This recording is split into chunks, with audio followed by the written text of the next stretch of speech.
안녕하세요. 교육진담 입시 보호시스템 물어보세요. 네, 안녕하세요. 일주일이 금방 가죠? 아유, 딱 가네. 옷은 안 바뀌어. 괜찮은데. 네, 저는 입시 보호시스템 물어보세요 진행을 맡고 있는 민우입니다.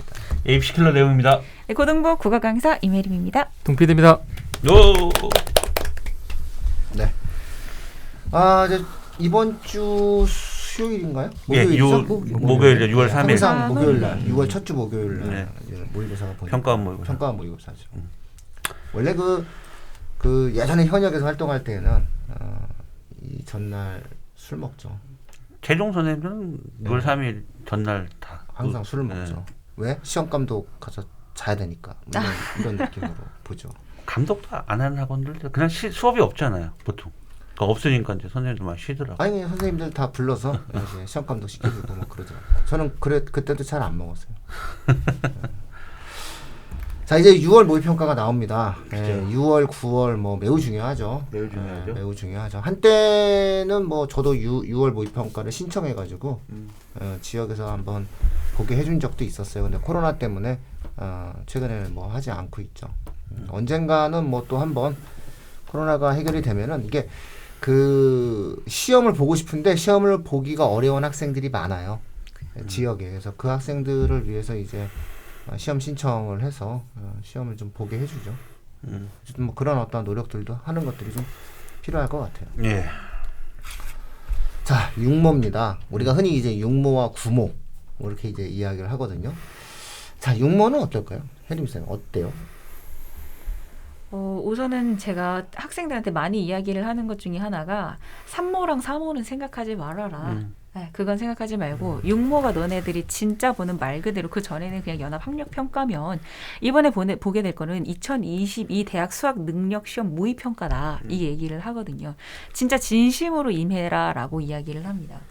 그래서 어떻게 보면은 그리고 직접 수능 문제를 출제를 하는 평가원이 내는 첫 번째 올해 시험이기 때문에 유형을 파악하기에 있어서 그 분기점이 되는 분수령이 되는 첫 번째 가장 중요한 점이기도 하고 두 번째로는 마음가짐을 다잡는 부분에서의 정말 중요한 기점이 될 수 있겠다라고 봐요. 그래서 저는 오늘 좀 이 유형과 관련된 이야기와 그렇죠. 그리고 학생들이 가져야 될 마음가짐에 대한 얘기 두 가지 정도를 말씀드리고 싶어요. 예. 아우, 들어갑니다. 네. 그럼 방송이 끝나겠네요. 뭐 국어에 대한 이야기는 뭐 그렇습니다. 예, 말씀해 주시죠. 네, 우선은 그럼 유형 부분에 대해서 말씀을 드려볼게요. 생각보다 국어는요, 다른 과목들에 비해서 정말 그 어마어마한 차이가 생겨난 새로운 시험이라고 보시면 됩니다. 뭐 3모, 4모 본 친구들도 그렇고 작년에 나왔었던 예시문항도 그렇고 지금까지의 문제들과는 굉장히 많은 부분이 달라요. 근데 뭐 문제 자체의 유형이 막 파격적으로 바뀌었다라기보다는 체감하는 유형이 바뀐 거죠. 왜냐면은 눈으로 보는 그 겉으로 보이는 가시적인 시각적인 유형들이 바뀌었기 때문에 일단 순서가 바뀌었죠. 그리고 또 시작 부분부터 이제 문학이 나오는 그런 문제들이 있고 지문의 유형이 바뀌었습니다. 문제의 유형보다는 지문의 유형이 바뀌었습니다. 지난번에도 이 말씀을 드린 적이 있었는데 문학의 비문학화가 진행 중에 있고요. 평론 하나에 여러 가지 4개, 5개의 시조가 들어가 있는 지문이라든지 좀 낯선 지문들이 나오다 보니까 친구들이 얼마든지 풀 수 있는 유형의 문제임에도 불구하고 저 이런 거 처음 봤어요 하고 들고 와서 틀렸다. 손도 대지 못했다. 이런 이야기를 하는 거예요. 그리고 또 비문학 같은 경우에는 뭐 지문 자체는 오히려 좀 그렇게 길지 않을 거라고 저는 생각을 합니다. 애초에 시간이 부족한 시험으로 바뀌었기 때문에 비문학의 지문이 길어질 것이라는 생각보다는 비문학의 문제가 보기가 제시되는 문제가 상당히 많이 나오고 내용일치 문제보다는 좀 이해 적용을 묻는 문제들이 많이 나올 것이다 라고 생각을 하고 있어요. 근데 이제 여기에서 우리 친구들이 준비를 해줘야 되는 것들은 지금까지 있었던 기출 문제들 중에서 좀 이런 비문학 같은 경우에는 보기 있는 문제들이 어떤 방식으로 접근을 해야 되는지 이런 유형 분석을 좀 해주셨으면 좋겠고 문학 같은 경우에는 뭐 이런 말씀 드려도 될지 모르겠지만 기출 문제보다는 시간을 분배할 수 있는 연습을 좀 해주셔야 됩니다. 그거를 위해서는 여기저기 이제 발품을 파시는 방법으로 뭐 사설 모의고사를 구한다든지 아니면 이미 지금 시중에 나와 있는 EBS 신유형 모의고사들도 있습니다. 이거를 가지고 이 점수가 내 점수 이런 생각 절대 하지 마시고 딱 시간 재놓고 푸는 시간 분배는 연습만 그것만 좀 철저하게 해주셨으면 지금 이 새로운 유형에 대한 낯섦으로부터 파생되는 그 여러 가지 이 뭐라고 할까요? 공포들을 좀 미리 극복을 하셨으면 좋겠다. 이 부분에 대해서 말씀을 좀 드리고 싶고요. 그리고 이 학생들의 마음가짐 부분도 이것도 네. 말씀을 이어드릴까요? 육모가 가장 크게 차지하는 부분은 이 육모로 인해서 너희들의 이 하반기 수능 대비가 달려있다라는 이야기를 많이 하잖아요. 두 가지로 나눌 수가 있습니다. 일단 첫 번째는 육모를 잘 봤다. 그러면 자신감을 얻을 수 있겠죠. 아, 나는 육모를 잘 봤으니까 수능까지 열심히 해나갈 수 있겠다. 잘 봤으니까 좀 덜 공부해야지 절대 안 되겠죠. 잘 봤으니까 자신감을 가지고 이 수능에서 보다 더 좋은 성적을 받겠다라는 직진의 길을 걸으셔야 될 거고요. 육모에서 무너질 수도 있어요. 3월 모의고사에 비해서는 어렵지 않을 것이다라고 생각을 해요. 왜냐하면 처음 내는 평가원에서의 진짜 정말 친구들의 등급이 나오는 신유형 시험이기 때문에 그렇게 막 어마어마하게 어려울 것이라는 생각은 들지는 않는데 한 중정도로 나오지 않을까 싶은데 그런데 이 시험에서마저도 내가 무너졌다. 시험을 못 봤다. 그런 경우에는 최저 없는 수시 있는 학교를 찾아가야 될까요? 그거는 또 아니죠. 육모는 처음 등장하는 평가원 시험이기 때문에 여기서 나의 개선점을 찾으면 되죠. 시험을 망친 경우에는 내가 지금 틀려서 다행이다. 수능에서 네가 안 틀려야지라는 마음가짐으로 나의 개선점을 찾고 이 문제의 유형을 더 깊이 파고하면서 구모에서 더 열심히 그리고 수능에서 진짜 마지막 결과만 좋으면 되잖아요. 수능은 과정보다 결과잖아요. 그래서 둘 다 어떤 상황이든 잘 보든 못 보든 무조건 수능만 보고 달린다라는 생각으로 최선을 다해 주셔야 된다. 요 두 가지에 대해서 좀 말씀을 드리고 싶습니다. 훌륭합니다. 네. 말씀? 네.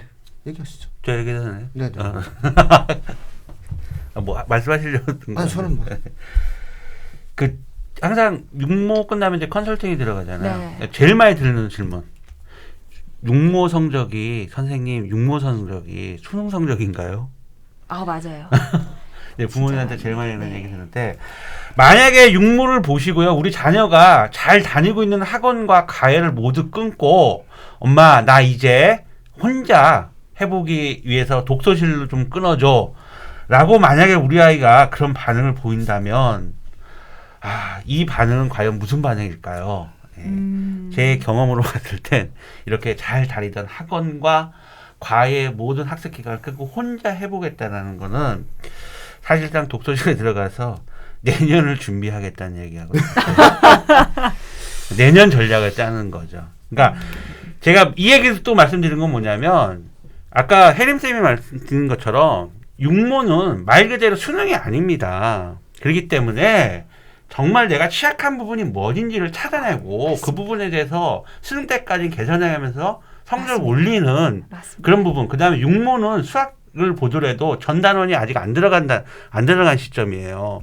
9편 가야지 전단원에 들어가거든요. 그러니까 또 바뀔 수도 있는 부분들이 충분히 또 가지고 있어요. 그리고 육모까지는 재수생이 성적이 올라요. 왜냐하면 재수생들은 3월부터 시작을 해갖고 막 3개월 동안 막 수능 모의고사만 파거든요.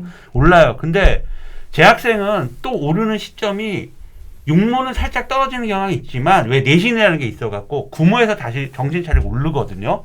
그렇기 때문에 육모가 다는 아니에요. 그러니까 육모에선 철저하게 제가 부탁드리고 싶은 건 취약한 과목을 찾아라는 거예요. 내가 국어도 그렇고 수학도 그렇고 탐구도 그렇고 내가 어디가 계속 틀리고 3, 4월 봤을 거 아니에요. 그러면 계속 틀리는 부분이 있을 거 아니에요. 뭐 독서에서도 비문학 부분에서 어느 파트인지 그런 걸 찾는 게 진짜 공부라고 저는 생각합니다. 네, 맞습니다. 훌륭하신 말씀들은 뭐 너무 많이 해주셨네요. 우리 동필이님은 어떠세요? 육모 끝나고 상담할 때 느낌이 어때요? 저는 이제 뭐 그냥 저는 상담할 때 지금 이제 한 이번 6월 모평은 뭐 재수생이 들어오는 건 뭐 다 아는 얘기시니까 저는 하나 습관만 좀 바뀌셨으면 좋겠어요. 지금 현 고3 재학생 기준이에요. 이제 수능 남기 이 6월 모평 기점으로 한 5개월 정도 남은 거잖아요. 그 전에 막 밤새면서 공부도 하시고 막 이럴 텐데 보통 수능 시험장이 몇 시까지 가야 되죠? 8시. 늦어도 8시까지나 8시 반까지는 가야 돼요. 보통 고3 재학생이면은 아무래도 근처 고등학교에서 보겠죠. 아무래도 수능 첫 교시가 아무래도 국어잖아요. 저는 그냥 제 바람이에요. 이렇게 했으면 좋겠어요. 밤 늦게까지 공부하는 것도 그동안 페이스는 좋은 내용인데 어떻게 보면 6월 모평부터 어흥도 좀 나침반이라고 보통 표현을 많이 하죠. 어흥도 좀 지표는 나온 거예요. 그리고 탐구 가면 뭐 좀 더 보충할 수 있는 경우가 있겠죠. 근데 1교시가 속칭 문해력을 얘기하는 국어 너무 다 죄다 읽어야 되는 내용들이에요. 99%의 정신이 컨디션. 아무래도 깨 있어야 된단 말이죠. 맞습니다. 그래서 저는 진짜 고3 제가 좀 추천하는 내용인데 밤늦게 좀 하는 내용보다도 시간을 지켰으면 좋겠어요. 꼭 7시나 혹은 6시 반에 일어나는 습관이 있었으면 좋겠어요. 그때 요즘 아니잖아. 학생들한테 요즘 진짜 그때 힘들죠. 아니잖아. 우리 보통 학생들한테 뭐 대단히 어려운 일. 대단히 어려워요. 근데 좀 이게 어차피 1교시 때 이게 깨 있어야 돼요. 정신이. 근데 어차피 그걸 이루어내는 학생은 독한 학생이고 독한 학생 요거를 좀 성공하죠. 예, 보통 습관들인데 보통 같은 내용을 한 66일 하면 몸에 습관 기본적으로 되거든요. 그렇죠. 그걸 좀 저는 추천해 드려요. 근데 또 하나 더 말씀드릴 건 물론 이제 육모 얘기긴 하지만 이 방송을 들으시는 이제 어떤 청취자분이나 시청자분들은 아무래도 학부모님들이 많으시잖아요. 이제 6월 모평이 끝나고 나서는 아무래도 수시 전략을 접근할 수밖에 없잖아요. 근데 아직도 상담하는데 학종에 대해서 이해를 못 하시는 분들이 있으세요. 학부모님 중에. 그래서 제가 그냥 마지막 이제 얘기하는 부분이 그냥 유튜브로 간단히 20분만 좀 어머님들이 시간을 내줬으면 좋겠어요. 그래서 아이 6월 모평 볼 때 같은 시간에 이렇게 뭐 식사 차려주고 계시잖아요. 수시 상담 받기 전에 저는 그냥 이 방송을 들었으면 좋겠어요. 교육진담 유튜브. 교육시다 유튜브 너무 그것도 있지만 서울대 입학본부에 들어가면 올라온 지 얼마 안 됐어요. 유튜브 영상이. 그 서울대학교 학생부 종합전형 평가 방식이라고 영상에 올라온 게 있어요. 여기에 정말 중요한 키워드들이 다 올라가 있어요. 그렇죠. 학종을 이해할 수 있는 영상이 이 안에 다 들어가 있어요. 그냥 간단하게 그냥 잠깐 말씀 육모랑 상관없는 얘기지만 이거는 그래도 학부모님 입장에서 봤을 때 이걸 꼭 보였으면 좋겠어요. 거기서 3가지를 얘기해요. 평가 방식 할 때. 학업 능력의 우수성이랑 그다음에 학업 태도의 우수성, 학업 외 소양의 평가 기준에 대해서 어떻게 평가할지를 나타냈어요. 제가 왜 이 방송에 지금 이걸 얘기하냐. 학종을 이해하셔야 수시 전략을 짤 수 있어요. 이건 기본이에요. 사실 이건 지금 중3 어머니들 제가 다 보라고 말씀을 드리고 있는데 지금 고3 어머니들은 꼭 보셔야 돼요. 이 영상. 그래 이렇게 하면 되겠네요. 1교시 밥 차려주시고 시험 보러 가면 어머님은 경건한 마음으로 요 영상 보셨으면 시청하시라. 좋겠어요. 요 구독하시면 좋은 영상 계속 올라오고 있어요. 알겠습니다. 저희가 그럼 또 링크를 걸 수 있겠죠? 공익이니까. 그게 안 되더라고요. 그래서 좀 거참. 기술적인 문제는 안 되기 때문에 서울대 입학본부로 치셔야 돼요. 서울대 여러 가지 그게 있는데 네. 서울대 입학본부예요.